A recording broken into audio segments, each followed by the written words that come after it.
Coming in to the locker room, you're yelling, "It's never over." I saw you give Heath, you dapped him up, you dapped up a couple of guys. Why? Why were you yelling that? Because it's never over. That's what it is. It's never over. Never get out of the fight, ever. Ever. Always keep fighting, no matter what. This is a team that has struggled putting together that game-winning drive. What does today mean for the offense, but for the team as a whole? Well, when you're chipping away at a rock, right? You're chipping away at a rock. You can't forget about when that thing breaks. It didn't break because of that one chip. It broke because of all the ones that came before it.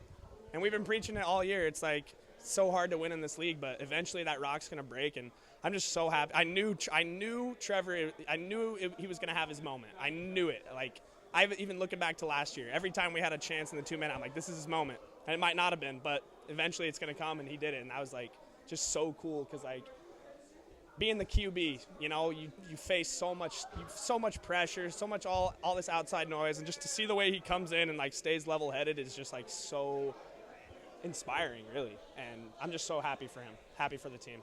Walk me through some of the defensive changes you guys made during the bye week. Obviously, you're inserted into the starting lineup. Ray plays more of a nickel role. What went into that decision? Well, I don't know. I really don't know. I showed up on Monday and they said, "Hey, Dewey, you're playing." So I was like, all right, cool. I love playing football.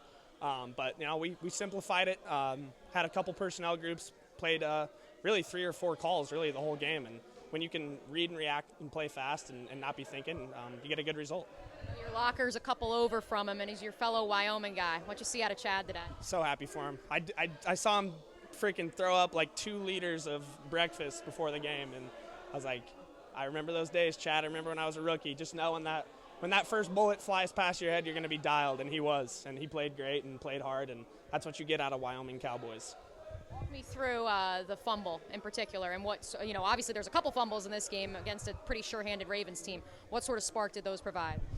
It's big. You know, turnovers, we always preach that, think takeaways, and it's how hard it is to stop, you know, the best players in this league. You got to be able to turn the field over and give it back to the offense, and those were big. And we preach it every day. There's a slide. Coach Sutton has a slide up every day. It says think takeaways. So I saw him bust out, and I just thought maybe I'll punch it from behind, see what happens, and it worked out.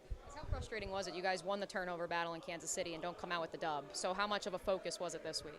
Always. Like I said, we're always thinking about it. We're always trying to get it out, and you know, we chart strip attempts, we chart strains in practice, and that just makes guys want to go harder. And I know when you finally get the result, it really makes you want to go back and do that. So I think this is really going to be a good springboard for us. Thanks, Dewey.